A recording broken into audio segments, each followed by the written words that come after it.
พิธีตั้งกองบุญมหากฐินกาลาทานทอดผ่าป่าสามัคคีจำนวน1 กอง เพื่อไปถอดถวายวัดป่าภูผาลีบ้านปากกระดิ่งเมืองปากกระดิ่งแขวงบริคำไซเพื่อสมทบทุนก่อสร้างพระเจ้าใหญ่พุทธบารมีของแขวงบริคำไซได้จัดขึ้นที่วัดศรีลาววัดนารามบ้านอนุสรณ์ไซเมืองปากสันแขวงบริคำไซเจ้าภาพเจ้าศรัทธานำโดยครอบครัวทานสนธนูธรรมวงศ์ครอบครัวทานเรือนวิไลจันทราพันธ์ครอบครัวทานคำแหวนปัญญานุวงศ์มีคณะปกครองแขวงคณะพักคณะปกครองเมือง7 เมืองพนักงานรัฐกรนักธุรกิจการจัดตั้งบ้านเถ่าแก่แนวโฮมประชาชนมันดาเผายิงซ้ายน้อยใหญ่ทางภายในและต่างแขวงเป็นเจ้าภาพเจ้าศรัทธาห่วมมาในตอนเช้าของวันเสาร์ที่11 ตุลาคม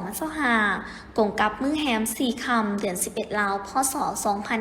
2568ได้จัดพิธีทั้งศาสนาเป็นต้นแมนไหวพระหับศีลถวายเครื่องสังฆทานและตักบาตรแก่พระภิกขุ11 องค์จากนั้นได้แห่เคลื่อนย้ายผ่าป่ากองกฐินมหาสามัคคีไปสู่วัดป่าภูผาลีบ้านปากกระดิ่งเมืองปากกระดิ่งมีพ่อแม่ประชาชนทั่วเมืองเข้าร่วมแห่กองกฐินเป็นขบวนฟุดฟืนจากนั้นได้จัดพิธีทางศาสนาอีกครั้งหนึ่งจุดเทียนบูชาไหวพระรัตนตรัยถวายผ้าไตรพร้อมถวายใจกฐินเข้าวัดรับฟังเทศนาคำสอนของพระพุทธเจ้าการตั้งกองบุญมหากฐินกาลาทานทอดผ่าป่าสามัคคีแม้นเป็นการสืบสานฮิตของประเพณีลาวสาวพุทธที่ได้ปฏิบัติกันมาแต่ดึกดำบรรพ์ก็คือฮีต12ของ14ของสาวพุทธเป็นการเต้าโฮมความสามัคคีเป็นปึกแผ่นของปวงชนลาวทั้งชาติเว้าหลวงเว้าเฉพาะก็คือสาวแขวงบริคำไซสร้างความหุ่งเหืองเหลืองเลื่อมทางพุทธศาสนาจุดประสงค์ของการตั้งกองบุญมหากฐินครั้งนี้ก็เพื่อนำเอาปัจจัยจากชาวพุทธศาสนิกชนที่ร่วมทำบุญจำนวนดังกล่าวนำไปก่อสร้างพระเจ้าใหญ่พุทธบารมีเพื่อเป็นบ่อนกราบไหว้บูชาและยังแสดงให้เห็นถึงความสามัคคีปรองดองของปวงชนคนลาวในชาติที่เลื่อมใสทางพุทธศาสนาตื่นอีกบุญผ่าป่าสามัคคีวัดโซกคำบ้านโซกคำเมืองไซเสถานนครหลวงจันทร์ได้จัดขึ้นในระหว่างวันที่11-12 ตุลาคม 2025โดยการนำพาของพระอาจารย์บุญบุตรวงศ์เจ้าอธิการวัดโซกคำพร้อมด้วยอำนาจการปกครองบ้านเจ้าภาพเจ้าศรัทธารวมไปถึงประชาชนภายในบ้านและชาวพุทธเขตใกล้เคียงเข้าร่วมพระอาจารย์บุญบุตรวงศ์ได้กล่าวว่าการจัดงานบุญผ่าป่าในครั้งนี้แม้นเป็นการปฏิบัติตามฮีตของประเพณีที่สืบทอดกันมาแต่ดุจนานและทั้งเป็นการคำนับหับต้นและเฉลิมฉลอง3 วันประวัติศาสตร์ของลาวคือวันสถาปนาสปป.ลาววันคล้ายวันเกิดประธานไก่สอนผู้วิหารและวันสั่งตั้งพรรคประชาชนปฏิวัติลาวให้มีบรรยากาศคึกคืนในทั่วสังคมได้มีการเต้าโฮมพระสงฆ์สามเณรและญาติโยมชาวพุทธศาสนิกชนร่วมพิธีตักบาตรตั้งแต่ตอนเช้าและหยาดน้ำหับพรก่อนจะก้าวเข้าสู่พิธีแห่ต้นผ่าป่าสามัคคีอ้อมสารวัตรแล้วทอดถวายวัตถุปัจจัยแก่วัดเพื่อสมทบทุนเข้าในการก่อสร้างห้องสมุดและที่พักของพระสงฆ์ขอน้อมไว้พระรัตนตรัยขอเจริญพรของตนญาติโยมพุทธบริษัททั้งหลายเมื่อนี้ที่วัดโศกคำเมืองไซเสถานครหลวงเวียงจันทร์ได้มีพิธีทำบุญ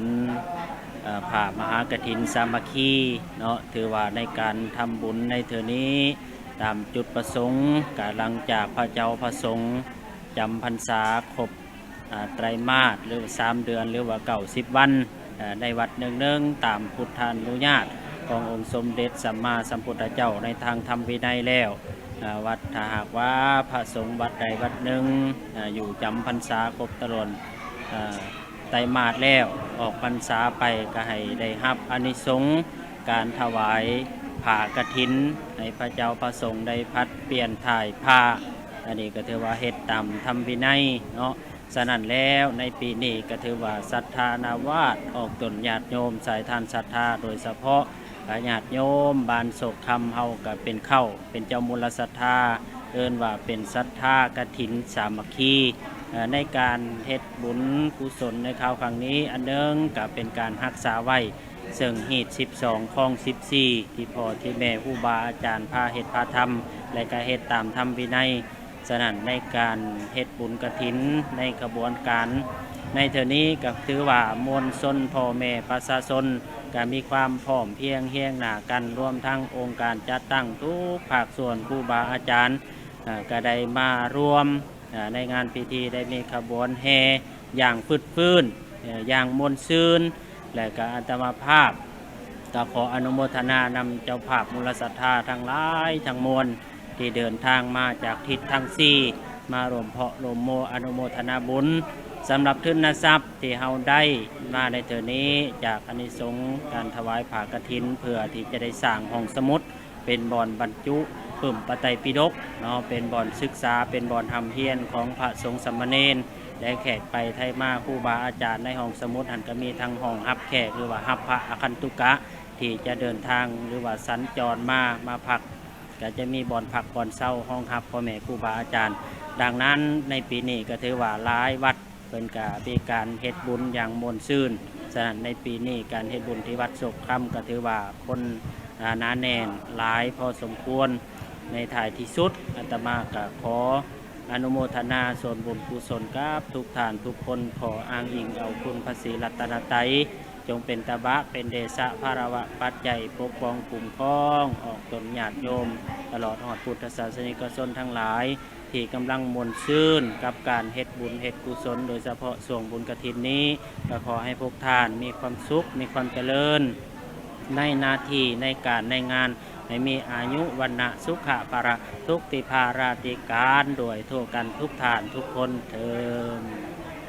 สำหรับงานบุญผ่าป่าครั้งนี้แม่นได้มีสาวพูดมาร่วมทำบุญและถวายปัจจัยคนละเล็กละน้อยเพื่อสมทบทุนเข้าในการก่อสร้างห้องสมุดและที่พักพระสงฆ์รวมทั้งหมดแม่น90 ล้านกว่ากีบนอกนั้นยังมีต้นบารมีตื่มอีกยะทานสีทนติสะวังโสเจ้าอธิการวัดนาโพคอยบ้านนาควยได้หู้ว่าบุญกฐินเน่นหนึ่งในพิธีบุญที่สำคัญหลายของพุทธศาสนิกชน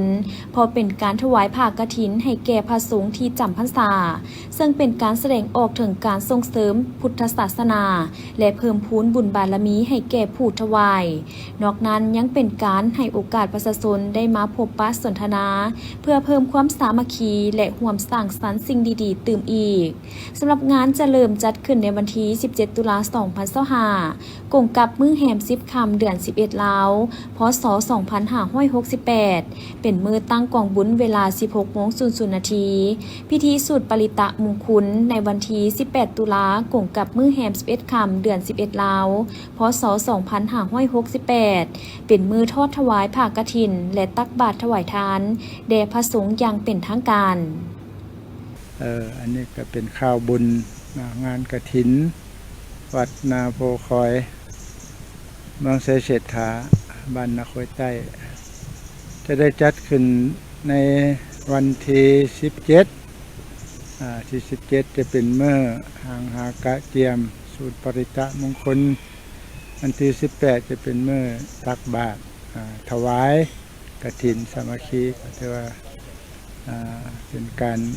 สำเร็จเสร็จสิ้นในวันที่18เนาะแสนเจ้าภาพเจ้าศรัทธาก็เป็นแม่ออกเลิศสิหาราชเป็นศรัทธารักพร้อมด้วยญาติพี่น้องเพิ่นแล้วก็ชาวบ้านบ้านนาควยเบิดบ้านเป็นเจ้าภาพเจ้าศรัทธาเหมือนกันในงานบุญของพวกเขานี่ก็ถือว่าเชิญชวนเบิดบ่ว่าแต่อยู่ในประเทศต่างประเทศผู้มีจิตใจใส่ศรัทธาก็ช่วยกันผู้ละเล็กผู้ละน้อยเป็นเจ้าภาพเจ้าศรัทธาในเมื่อวันที่17นั่นเป็นเมื่อห่างหากะเจียมเต้าหอมแล้วก็ตอนแรกก็มีสูตรปริตะมงคลตั้งกองอัฐะกองกฐินก็สิมีประมาณ3กองของอัฐะ กองกฐินกองหนึ่งนะผู้มีศรัทธาอยากมาสร้างมาสาก็ขอเชิญชวนเบิดบัวอยู่ในประเทศหรือว่าต่างประเทศก็ดีเมื่อวันที่18เป็นเมื่อตักบาตรแห่เป็นเมื่อแห่งานกฐินสามัคคีตักบาตรญาติน้ำก็ถือว่าเป็นการเบิดในงานบุญกฐินก็ถือว่าเป็นเมื่อวันที่18เนาะฉันก็ขออนุโมทนานำเจ้าภาพเจ้าศรัทธาที่ได้เสียสละเวลามาร่วมบุญงานกฐินในครั้งนี้ก็ขอให้ทุกท่านจงมีแต่ความสุขความเจริญปราศจากโรคภัยปรารถนาสิ่งใดก็ขอให้ได้สมดังความมุ่งมั่นปรารถนาทุกประการทุกอาจทุกตนทุกคนด้วยเถิดสาธุ ส่วนเจ้าภาพเจ้าสถานลับของการจัดงานในครั้งนี้แม่นทันนางเลิศสีหานาถและการห่วมแพงห่วมใจของประชาชนภายในบ้านและผู้มีจิตใจศรัทธาทั่วไปในการช่วยสนองทุนทางวัดเพื่อปรับปรุงสถานที่ประกอบพิธีทางศาสนาและรักษาประเพณีธรรมอันดีงามให้คงอยู่ต่อไปผู้ประสงค์จะร่วมบุญหรือจองเจ้าภาพกฐินสามารถติดต่อได้ที่เบอร์ 02096665545 12 ตุลา 2025 ท่านอาจสะพังท้องศรีพันดอนเจ้าของนครหลวงจันทร์ประธานกรรมการจัดงานมหกรรมกีฬาแห่งชาติครั้งที่ 12 ได้แถลงข่าวเกี่ยวกับการก้าเกียมจัดงานมหกรรมกีฬาดังกล่าวว่างานมหกรรมกีฬาแห่งชาติครั้งที่ 12 หรือนครหลวงจันทร์เกม 2025 จัดขึ้นอย่างเป็นทางการในวันที่ 15 พฤศจิกายน 2025 ที่จะมาถึงนี้โดยได้กำหนดเอาสัญลักษณ์เป็นรูปพระธาตุหลวงและสัตว์นำโชคแม่นนกยุงส่วนคำขวัญแมนสามัคคีมีวินัยโปร่งใสได้การพัฒนาพร้อมกันนี้จะได้สืบต่อเปิดงานมหกรรมกีฬาคนพิการครั้งที่ 4 ซึ่งจะเปิดขึ้นในต้นเดือนธันวาคม 2025 มาฮอดปัจจุบันการห่างหาก้าเกี่ยมด้านต่างๆแมนมีความพร้อมรอบด้านเป็นต้นได้กำหนดและก้าเกี่ยมการแข่งขันในงานมหกรรมกีฬาครั้งนี้มี 33 ประเภทกีฬาและ1กีฬาสาธิตรวม4รายการคาดคะเนจำนวนนักกีฬาเข้าร่วมหลายกว่า 2,000 คนสำหรับสิ่งอำนวยความสะดวกด้านสถานที่สนามแข่งขันถือว่ามีความพร้อมหลายกว่า95ส่วนห้อยและจะกวดกาความพร้อมรอบด้านอย่างครบถ้วนสมบูรณ์ในวันที่ 30 ตุลาคมนี้แม่นสำเร็จ100ส่วนห้อยสำหรับด้านที่พักเพื่อหับต้อนครูฝึกและนักกีฬาที่เดินทางมาจาก17แขวงและนครหลวงเพื่อร่วมการแข่งขันรวมทั้งการจัดการที่พักสำหรับแขกถึกเชิญที่จะมาร่วมพิธีเปิดพิธีปิดงานครั้งนี้โดยอิงใส่เงื่อนไขจุดพิเศษสถานที่พักเซาในนครหลวงจันทร์แม้นมีโรงแรมเฮือนพักจำนวนหลายสามารถตอบสนองได้อย่างเพียงพอจะบ่ได้จัดสรรสถานที่การศึกษาให้นักกีฬาแต่ละแขวงพักเซาด้านเทคนิคระเบียบการแข่งขันประเภทกีฬาแข่งขันแม้นได้มีบรรดาคณะสหพันธ์กีฬาแต่ละประเภทขนคว้าและหับฮ้องรับประกันการแข่งขันมีความเสมอภาพสร้างโอกาสให้นักกีฬาได้แสดงความสามารถทั้งรับประกันให้การแข่งขันมีบรรยากาศมีน้ำใจนักกีฬามีความสามัคคีหักแพงซึ่งกันและกันพร้อมนี้ยังได้การเก็บความพร้อมด้านต่างๆตื่มอีกเป็นต้นด้านภาราธิการเจ้าหน้าที่ด้านสุขอนามัยกำลังป้องกันรักษาความสงบความเป็นระเบียบเรียบร้อยการรักษาความสะอาดสวยงามการบริการขนส่งสาธารณะนักกีฬาครูฝึกและอื่นๆงานมหกรรมกีฬาในครั้งนี้ประกอบมีกิจกรรมแห่และแล่นทวนไฟเริ่มแต่วันที่ 12 ตุลาถึงวันที่ 13 พฤศจิกายน 2025 ซึ่งกิจกรรมแล่นทวนไฟแม่นจะแห่ไปตามเมืองภายในนครหลวงจันทร์ครบตาม9ตัวเมืองซึ่งจะได้เชิญตัวแทนจากบรรดาแขวงเข้าร่วม2แขวงต่อการแล่นทวนไฟ1เมืองส่วนพิธีขอทวนไฟศักดิ์สิทธิ์จะได้จัดขึ้นในวันที่ 14 พฤศจิกายนและนำทวนไฟเข้าสู่พิธีเปิดงานอย่างเป็นทางการในวันที่ 15 พฤศจิกายน 2025 สำหรับวันที่ 12 ตุลาคม 2025 นี้แม่นได้เริ่มขบวนการแล่นทวนไฟจากสำนักงานปกครองนครหลวงจันทร์สู่เมืองสังทองซึ่งเป็นเมืองเริ่มต้นขบวนแห่ทวนไฟโดยมีตัวแทนจากแขวงวิจันทร์และแขวงบริคำไซเข้าร่วมอย่างเป็นขบวนการฝดฟื้น สหพันธ์แม่หญิงนครหลวงจันทน์ร่วมกับสหพันธ์แม่หญิงนครโฮจิมินห์สาธารณรัฐสังคมนิยมเวียดนามจัดสุดฝึกอบรมยกระดับวิชาชีพให้แก่เอื้อยน้องแม่หญิงนครหลวงจันทน์โดยมีพิธีเปิดสุดฝึกอบรมดังกล่าวในวันที่ 13 ตุลาคม 2025อยู่ที่ห้องว่าการนครหลวงจันทน์และในรูปแบบออนไลน์ทั้งไกลโดยการเข้าร่วมของท่านนางวิไลพรแก้วโพไซรองประธานสหพันธ์แม่หญิงนครหลวงจันทน์และท่านนางจินทิแท่งรองประธานผู้ประจำการสหพันธ์แม่หญิงนครโฮจิมินห์สสเวียดนามพร้อมด้วยผู้ต่างหน้าห้องว่าการแผนกการต่างประเทศโฆษณาอบรมสหพันธ์กรรมบาลคณะสาวหนุ่มแผนกแห่งงานและสวัสดิการสังคมศูนย์พัฒนาสีมือแห่งงานเข้าร่วมอย่างพร้อมเพรียงในพิธีท่านนางวิไลพรแก้วโพไซรองประธานสหพันธ์แม่หญิงนครหลวงจันทน์ได้กล่าวให้ฮู้ถึงจุดประสงค์และความเป็นมาในการเปิดสุดฝึกอบรมในครั้งนี้ว่าอิงตามบทบันทึกสวยจำระหว่างสหพันธ์แม่หญิงนครหลวงจันทน์และสหพันธ์แม่หญิงนครโฮจิมินห์ลงในวันที่29 สิงหาคม 2022อิงตามแผนเวียกจุดซุ่มแผนพัฒนาแม่หญิงนครหลวงจันทน์5 ปี8 เป้าหมายซึ่งเวียกงานดังกล่าวนี้แม่นนอนอยู่ในเป้าหมายที่3แม่หญิงเล้าบรรดาเผ่ามีวิชาชีพมีวิธีงานทำสามารถเข้าถึงแหล่งทุนที่ถูกกฎหมายสร้างเศรษฐกิจครอบครัวเป็นผู้ประกอบการธุรกิจขนาดน้อยตามเศรษฐกิจเอกราชเป็นเจ้าตนเองในปี2003มานั้นได้รับการช่วยเหลือจากสหพันธ์แม่หญิงนครโฮจิมินห์สสเวียดนามโดยได้ฝึกอบรมวิชาตัดเย็บและเสริมสวยและมือนี้แม่นเป็นมือที่มีความหมายความสำคัญที่ได้มีโอกาสได้รับการช่วยเหลืออีกครั้งจากสหพันธ์แม่หญิงนครโฮจิมินห์ในการจัดฝึกอบรมยกระดับวิชาเสริมสวยโดยเฉพาะแม่นการเฮ็ดเล็บเจลยืดผมเคราตินและสปาผมเคราตินการเสริมสวยก็แม่นสิ่งหนึ่งที่สำคัญเพราะว่าคนในปัจจุบันมักความสวยความงามในเวลาไปบุญไปงานต่างๆแม่นล้วนแล้วแต่เข้าห้านเสริมสวยและการนุ่งถือในปัจจุบันก็เช่นเดียวกัน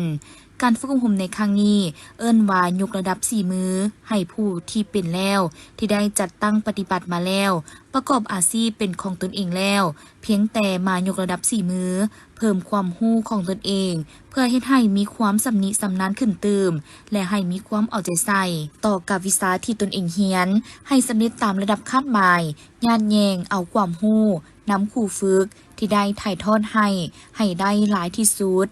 ฉะนั้นเฮ็ดแนวใดบ้านฝึกอบรมครั้งนี้จะเดินแม่นแล่นสะดวกให้พร้อมกันตัดสินใจลงมือเฮ็ดให้สำเร็จตามคาดหมายและมีคุณภาพที่ดีขึ้นเทื่อละก้าวพร้อมนี้สหพันธ์แม่หญิงนครหลวงจันทน์ได้ขอบใจมายังสหพันธ์แม่หญิงนครโฮจิมินห์ที่ได้มาช่วยเหลือทางด้านถิ่นฮ้อนโดยการส่งครูฝึกที่มีความสำนิสำนานมาถอดถอนบทเรียนอันล้ำค่าให้ทางนักเรียนก็คือครูฝึกของพวกเขาหวังอย่างยิ่งว่าความฮักแพงเอื้อยน้องเพื่อนมิตรสหายคงจะบ่สิ้นสุดเพียงเท่านี้และหวังอย่างยิ่งว่า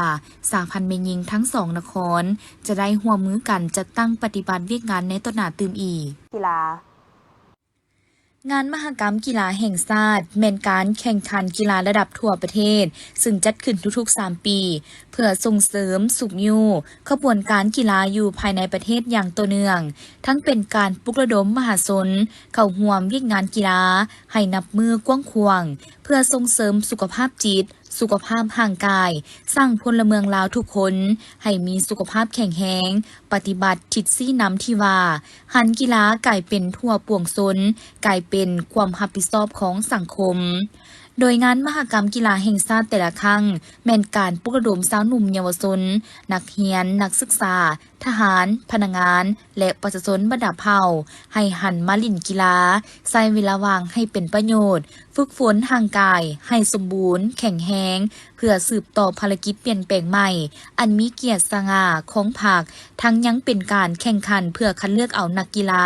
ที่มีความสามารถนักกีฬาที่ดีเด่นนักกีฬาที่มีผลสำเร็จจากการฝึกซ้อมเพื่อเป็นตัวแทนทีมชาติเข้าร่วมแข่งขันรายการสำคัญต่างๆทั้งภายในและต่างประเทศก็คือเวทีสากลเพื่อสร้างชื่อเสียงมาให้ประเทศชาติการพัฒนากีฬากายกรรมของลาวในระยะผ่านมาก็คือปัจจุบัน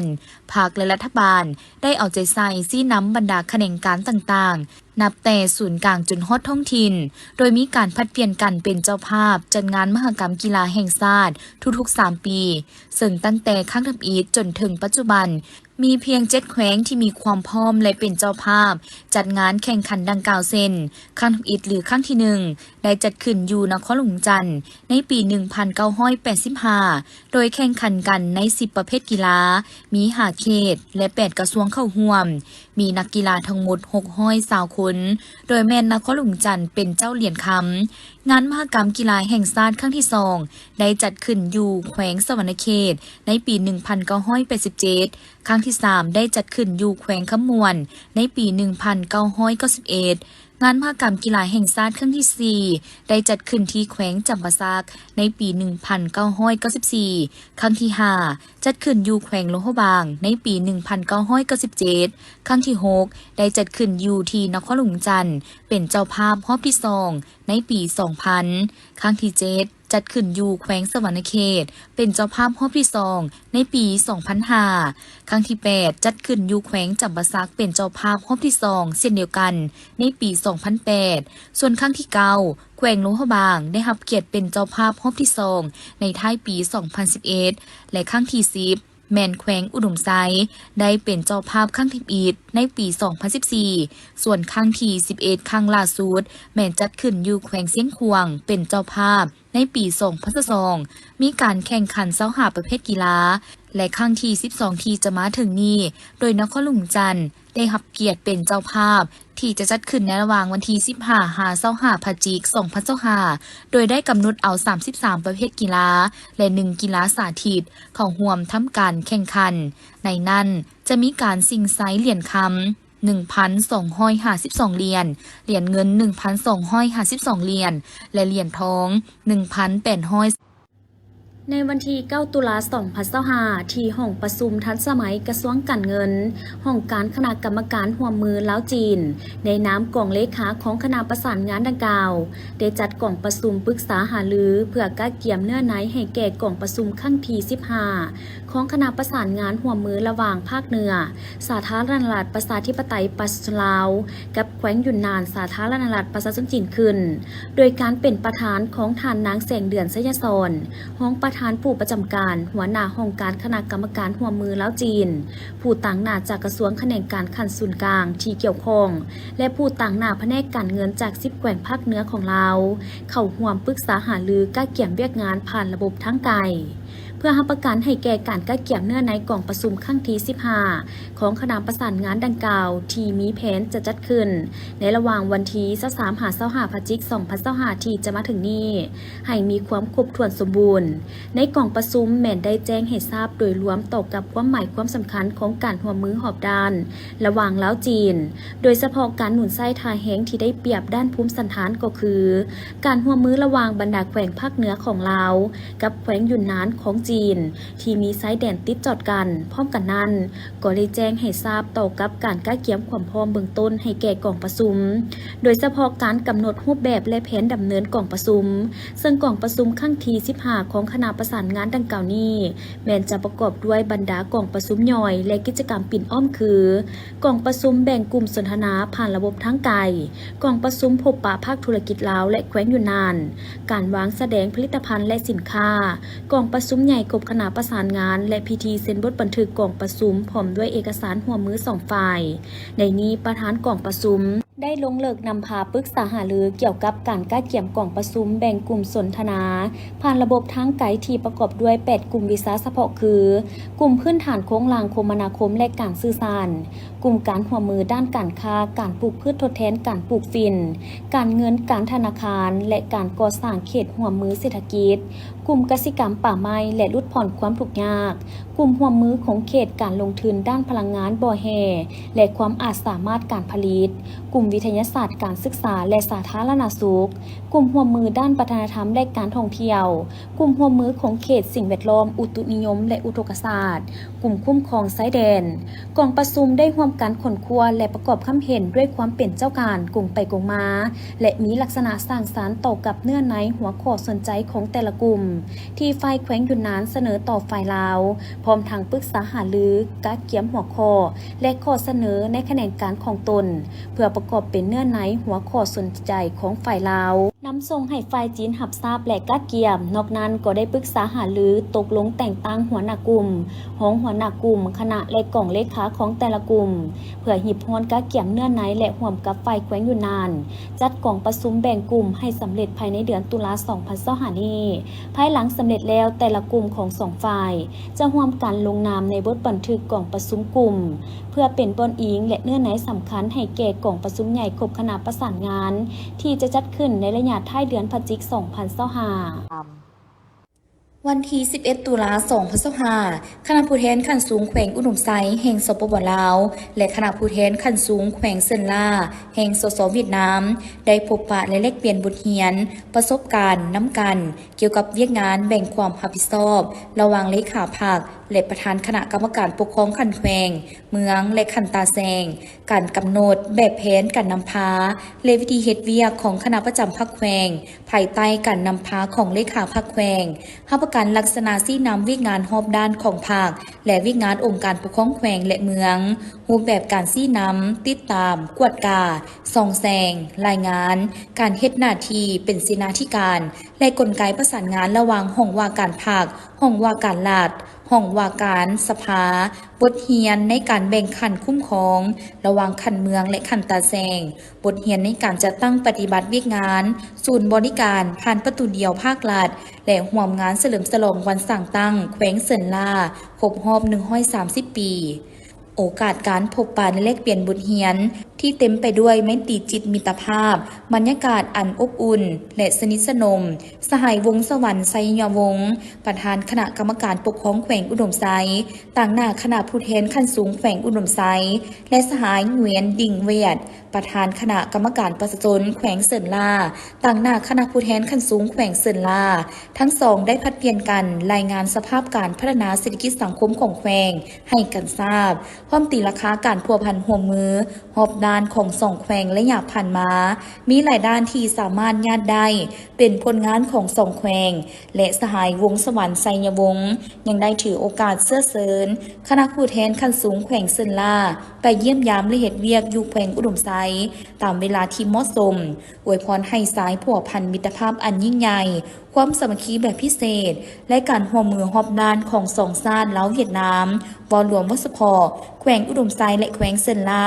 จงเขียวสดงดงามมั่นคงทะนุแก่นตลอดกาลนานตอนบ่ายคณะผู้แทนขั้นสูงแขวงอุดมไซยังสืบต่อเดินทางไปเยี่ยมยามและถอดถอนบทเรียนอยู่แขวงลายเจ้าตื่นอีกกองประชุมดังกล่าวได้จัดขึ้นที่แผนกกสิกรรมและสิ่งแวดล้อมแขวงหลวงพระบางโดยการเป็นประธานร่วมของท่านบุญมีสวัสดิ์ห้องหัวหน้าแผนกกสิกรรมและสิ่งแวดล้อมแขวงหลวงพระบางและท่านนางสุริลักษณ์คำวงศาห้องหัวหน้าแผนกกสิกรรมและสิ่งแวดล้อมแขวงหัวพันมีต่างหน้ากรมป่าไม้ห้องเจ้าเมืองและแขกดึกเซินเข้าร่วมท่านนางสุริลักษณ์คำวงศากล่าวว่าการเปิดงานสุกยูส่งเสริมการท่องเที่ยวในเขตป่าไม้ถือเป็นขีดหมายสำคัญและเป็นสัญลักษณ์แห่งการเสริมขยายในฐานะที่สปป.ลาวแม่นจุดหมายปลายทางนิเวศวิทยาการท่องเที่ยวผจญภัยและการท่องเที่ยววัฒนธรรมที่มีท่าแห้งเป็นแหล่งไร้หาบทางด้านเศรษฐกิจพร้อมเดียวกันนั้นก็ยังเป็นการประกอบส่วนถิ่นฮ้อนวัตถุอุปกรณ์และทรัพยากรเข้าในการปกปักรักษาและพัฒนาป่าไม้ให้มีความยืนยงอย่างแข็งแรงในการบรรลุเป้าหมายยุทธศาสตร์การเติบโตสีเขียวแห่งชาติยุทธศาสตร์ป่าไม้ฮอดปี 2035 การปกปักรักษาที่ดินป่าไม้และเพิ่มความปกหุ้มป่าไม้ให้ได้ 70 ส่วนห้อยของเนื้อที่ดินทั่วประเทศกองประชุมครั้งนี้ผู้เข้าร่วมแม้นได้รับฟังการเผยแพร่หัวข้อที่ติดพันกันกับการส่งเสริมการท่องเที่ยวในเขตป่าไม้เซนข้อตกลงว่าด้วยการท่องเที่ยวเขตป่าไม้คู่มือการเชิญชวนการลงทุนการท่องเที่ยวในเขตป่าไม้8เขตของโครงการเป็นต้นแมนอุทยานแห่งชาติน้ำแอดภูเลยอุทยานแห่งชาติภูเขาควายหินน้ำนอหน้ากายน้ำเทินภูหินปูนป่าสงวนแห่งชาติขุนเซหนองมาย้อนน้ำโมภูสามสุ่ม และสวิงละเวิร์นที่มีความโดดเด่นทางธรรมชาติสีวรรณพันธุ์เขตผู้หลวง ซึ่งสิ่งเหล่านี้เป็นท่าแห้งดึงดูดนักท่องเที่ยวทั่วโลก ให้มาเที่ยวชมแหล่งท่องเที่ยว และยอมรับสปปลาว ให้นับมือนับหลายขึ้น นอกนั้นยังได้รับรู้คู่มือ การคุ้มครองทุนพัฒนาการท่องเที่ยว และส่งเสริมการท่องเที่ยว จุลภาคขนาดน้อยและกลางตื่มอีก การศาสตร์ป้องกันความสงบสภาประชาชนนครหลวงจันทร์นำโดยทานนางสมเพียรวงไซประธานคณะกรรมการยุติธรรมและปกสของสภาประชาชนนครหลวงจันทร์ได้ลงติดตามกวดกาสุกโยการจัดตั้งปฏิบัติรัฐธรรมนูญกฎหมายและนิติกรรมใต้กฎหมายอยู่องค์การอัยการประชาชนภาคกลางและเขตความรับผิดชอบของตนในวันที่ 14 ตุลาคม 2025โดยการเป็นเกียรติเข้าร่วมของท่านอนุภาพตุนาลมเลขาธิการศูนย์กลางภาคเลขาคณะภาคประธานสภาประชาชนนครหลวงจันทร์พร้อมด้วยคณะซึ่งมีหัวหน้าองค์การอัยการประชาชนภาคกลางตลอดฮอดพนักงานที่เกี่ยวข้องให้การต้อนรับท่านจันทีโปลิวันหัวหน้าองค์การอัยการประชาชนภาคกลางได้ขึ้นผ่านบทรายงานย่อเกี่ยวกับการจัดตั้งปฏิบัติรัฐธรรมนูญกฎหมายและนิติกรรมใต้กฎหมายว่าผ่านการเคลื่อนไหวจัดตั้งปฏิบัติเวียกงานตัวจริงในระยะ9 เดือนผ่านมาแม้นมีผลสำเร็จหลายด้านซึ่งคณะหน่วยภาคภาคฐานคณะนำองค์การอัยการประชาชนภาคกลางได้ถือเอาเวียกงานการเมืองแนวคิดเป็นหลักเฮ็ดให้สมาชิกพรรคพนักงานมีความคิดอุ่นเอียงทุนเทียงเชื่อมั่นต่อการนำพาของภาคมีความรับผิดชอบสูงต่อหน้าที่เวียกงานใน9 เดือนผ่านมาพวกเขาได้มีการปรับปรุงกงจักการจัดตั้งและซับซ้อนหน้าที่หลายครั้งเพื่อรับประกันการปฏิบัติหน้าที่การเมืองในระยะใหม่ปัจจุบันมีพนักงาน39ท่านหญิง17ท่านการปฏิบัติพระบทบาทติดตามกวดกาการเคารพและการปฏิบัติกฎหมายโดยติดพันกับการปฏิบัติข้อแข่งขันหักษาและพัฒนา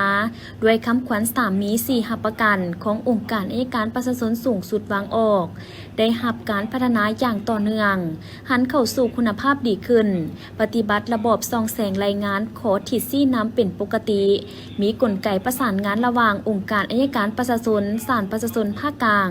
องค์การเกี่ยวข้องกับการดำเนินคดีตามกระบวนการยุติธรรมและองค์การอัยการประชาชนหาแกว่งภาคกลางและนครหลวงจันทร์และภาคส่วนที่เกี่ยวข้องเห็นว่านับมือนับดีขึ้นและมีความเข้มแข็งกว่าเก่าสำหรับการแก้ไขวีซ่าเฉพาะตามพระบทบาทในความรับผิดชอบของตนใน9 เดือนในนี้การติดตามกวดกาการดำเนินคดีอาญาได้รับสำนวนขันอุทธรณ์150เรื่องสามารถแก้ไขและส่งออกแล้ว138เรื่อง